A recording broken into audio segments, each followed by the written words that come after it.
மெய்ப்பனின் குரல் வழங்கும் திருமறை தீபங்கள்.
இணைய வழி தியானத்தில் பங்கு பெறுகின்ற உங்கள் அனைவருக்கும் மூவர் கடவுளின் திருப்பெயரினாலே அன்பின் வாழ்த்துக்களை தெரிவித்துக் கொள்வதில் மகிழ்ச்சி அடைகிறேன்.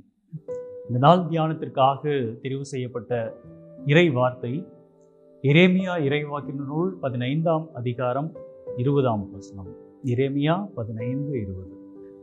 உன்னை விடுவிக்கவும் காக்கவும் நான் உன்னோடு இருக்கிறேன். உன்னை விடுவிக்கவும் காக்கவும் நான் உன்னோடு இருக்கிறேன் என்ற இறை வார்த்தையை இன்றைய நாளில் தியானத்திற்காக நாம் எடுத்துக்கொள்வோம்.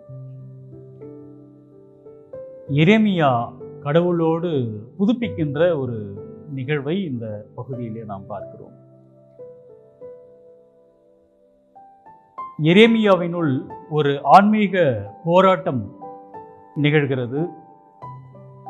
ஆண்டவருக்கு பணி செய்த போதிலும், மக்களுக்காக பரிந்து பேசிய போதிலும் நமக்கு துன்பம் ஏற்படுகிறதே என கடவுளிடம் முறையிடுகிறார் எரேமியா. நமக்கு துன்பம் ஏற்படுகின்ற வேளையில் கடவுளை நாடுகிறோம். கடவுள் உடன் இருப்பதாக சொல்லி அழைத்தாரே, அந்த கடவுள் கைவிட்டு விட்டாரோ அல்லது ஏமாற்றி விட்டாரோ என்னும் எண்ணம் அவரில் எழுகிறது.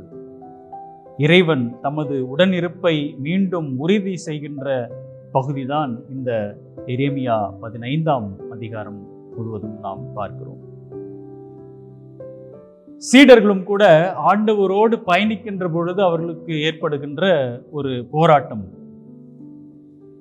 ஆண்டவர் நம்மை அழைத்தாரே, ஒருவேளை ஆண்டவர் நம்மை கைவிட்டு விட்டாரோ என்கின்ற ஒரு பெரிய பயம் அவர்களுக்குள் வருகிறது.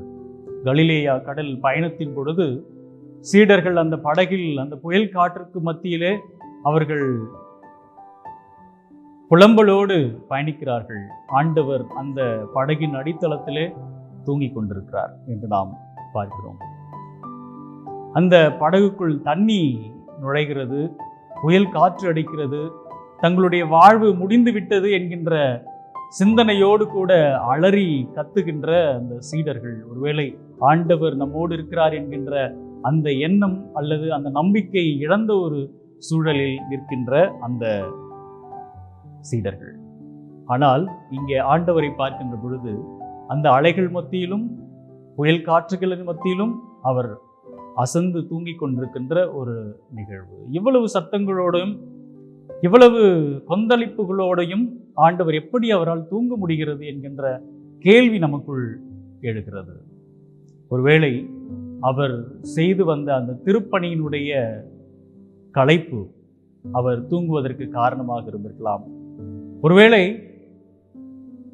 கடவுள் நம்மோடு இருக்கிறார், ஒருவேளை கடவுள் நம்மோடு இருக்கின்ற பொழுது எதுவும் அவரை மீறி நடப்பதில்லை என்கின்ற நம்பிக்கை அவருக்குள் இருந்திருக்கலாம். அந்த நம்பிக்கை அவர் அமைதலாய் இருப்பதற்கு ஒரு காரணமாகவும் இருந்திருக்கலாம்.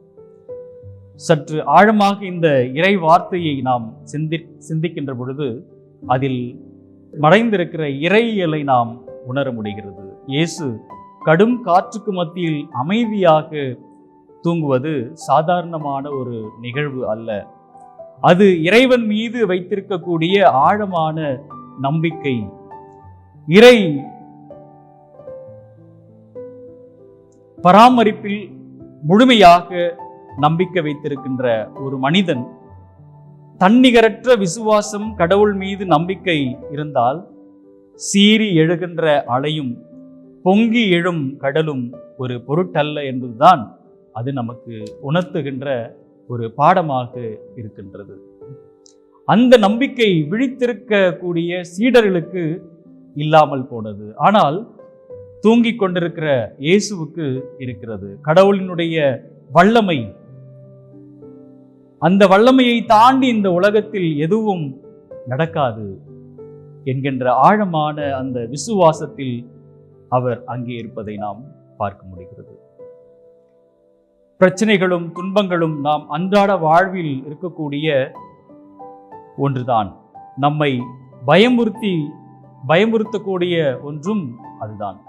நாம் சந்திக்கின்ற பிரச்சனைகளும் நாம் மேற்கொள்ளுகின்ற துன்பங்களும் பாடுகளும் நம்மை அநேக நேரங்களில் விசுவாச குறைவுபட செய்கிறது. ஆனால் கடவுள் நம்மோடு இருக்கிறார் என்கின்ற அந்த நம்பிக்கை ஒருவேளை நம் மத்தியிலே ஆழமாய் இருக்குமேயானால் ஆண்டவரை மீறி நம்முடைய வாழ்வில் எதுவும் நடப்பதில்லை என்கின்ற அந்த ஒரு விசுவாசத்துக்குள், நம்பிக்கைக்குள் நாம் தொடர்ந்து வாழ்வை பயணிப்பதற்கு அது வழிவகுக்கும். உன்னை விடுவிக்கவும் காக்கவும் நான் உன்னோடு இருக்கிறேன் என்கின்ற வாக்களித்த கடவுள், சீடர்களை தன்னுடைய திருப்பணிக்காக அழைத்த ஆண்டவர், உடன் இருக்கின்ற ஆண்டவரை விசுவாசித்து நிற்கின்ற பொழுது எவ்வளவு பெரிய துன்பங்கள் வந்தாலும், எவ்வளவு பெரிய துயரங்களை சந்திக்க நேரிட்டாலும், அலைகள் போன்ற கஷ்டங்கள் வந்தாலும், புயல் காற்றை போல துயரங்கள் வந்தாலும் அவைகளிலிருந்து மேற்கொள்வதற்கான ஆற்றலை ஒவ்வொரு நாளும் கடவுள் நமக்கு கொடுத்து வருகிறார். எப்பொழுதும் ஆண்டவர் நம்மோடு இருக்கிறார், நம்மோடு பயணித்துக் கொண்டிருக்கிறார். நம்மை தெரிவு செய்தவர் அவர், அழைத்தவர் அவர், நம்மை பராமரிக்கிறவர் அவர், ஒவ்வொரு நாளும் நம்மை அவர் வாழ்விலே புது பலனை கொடுக்கிறவர் அவர். ஆகவே அவர் நம்மோடு இருக்கிறார் என்கின்ற அந்த நம்பிக்கையோடு கூட ஒவ்வொரு நாளையும் நாம் தொடங்குகின்ற பொழுது அந்த நாளின் ஆசீர்வாதங்களை முழுமையாய் பெற முடியும். அப்படிப்பட்ட ஆசீர்வாதங்களை நாம் முழுமையாய் பெற்றுக்கொள்வதற்கு நம்மை உள்ளான மனதோடு கூட, நம்மை ஆழமான விசுவாசத்தோடும் கூட நம்மை ஆண்டவருடைய திருக்கரத்தில் ஒப்படைப்போம். அந்த ஒப்படைப்பு நம்முடைய வாழ்வை புதுப்பிக்கும். எரேமியாவினுடைய வாழ்வு எப்படி ஒப்படைக்கப்பட்டு ஒரு புது வாழ்வை பெறுகிறாரோ, அல்லது கடவுள் கொடுத்த அந்த வாக்குறுதியை அவர் மீண்டுமாக நினைத்து பார்ப்பதற்கு அது காரணமாக இருக்கிறதோ, அதே வண்ணமாக நாம் ஒவ்வொருடைய வாழ்விலும் ஆண்டவர் புது பலனையும் புது வாழ்வையும் ஒவ்வொரு நாளும் கொடுத்து வருகின்றார் என்கின்ற அந்த நம்பிக்கையோடு கூட நாம் பயணிப்போம். கடவுள் இந்த நாளை ஆசீர்வதித்து காப்பாராக. ஜெபம் செய்வோம். எங்களை நேசித்து வழிநடத்துகிற எங்கள் தாயும் தந்தையுமாகி அன்பு நிறைந்த கடவுளே, இந்த நல்ல நாளுக்காக, இந்த வேலைக்காக உமக்கு நன்றி செலுத்துகின்றோம். எரேமியாவை இறைவாக்கு உரைப்பதற்காக பெயர் சொல்லி அழைத்தீர். அந்த அழைப்பை ஏற்று உம்மை பின்தொடர்ந்து வந்த அவருக்கு நீர் பக்கபலமாய் பாதுகாவலராய் இருப்பீர் என்கின்ற அந்த நம்பிக்கை தளர்ந்து போன சூழலிலே எரேமியா மீண்டுமாக தன்னை ஒப்படைக்கின்ற நிகழ்வை நாங்கள் தியானித்தோம். அதே வண்ணமாக சீடர்கள் ஆண்டவர் எங்களோடு இருக்கிறார் என்கின்ற அந்த விசுவாசத்தை மறந்து போய் மீண்டுமாக ஆண்டவரை நோக்கி கதறுகின்ற அந்த சூழலை பார்க்கிறோம். அப்படி எங்களுடைய வாழ்விலே ஒவ்வொரு நாளும் ஏற்படுகின்ற அலைகள் போல கஷ்டங்களையும், காற்றை போல, புயல் காற்றை போல துன்பங்களையும் ஆண்டவரை நாங்கள் சந்திக்கின்ற பொழுது எங்கள் மனதில் நாங்கள் இழந்து போகின்ற அந்த விசுவாச வாழ்வுக்காக உம்மிடத்திலே மன்றாடுகின்றோம். எந்த சூழலிலும் ஆண்டவர் நீர் எங்களை கைவிடுவதில்லை, எங்களோடு பயணிக்கிறீர், எங்களை பாதுகாக்கிறீர், எங்களை புதுப்பிக்கிறீர், எங்களுக்கு வாழ்வளிக்கிறீர் என்கின்ற அந்த உணர்வை பெற்று ஆண்டவரே நாங்கள் இந்த நாளிலே அந்த நிறைவான ஆசீர்வாதங்களை பெற்று நாங்கள் பயணிப்பதற்கான உந்துதலையும் பலனையும் ஆண்டவர் தந்து வழிநடத்தி அருள வேண்டுமாய் எங்கள் ஆண்டவர் மீட்பெருமாகிய இயேசு கிறிஸ்துவின் வழியாய் வேண்டிக் கொள்கிறோம். அன்பின் கடவுளே, ஆமேன். பெற்றவராம் கடவுளுடைய அன்பும் ஆண்டவராகிய இயேசு கிறிஸ்துவின் அருளும் தூய ஆவியானவரின் வழிநடத்தலும் பாதுகாப்பும் பராமரிப்பும் இப்பொழுதும் எப்பொழுதும் நம் அனைவரோடும் நீங்கள் நிலைத்திருப்பதாக. ஆமேன்.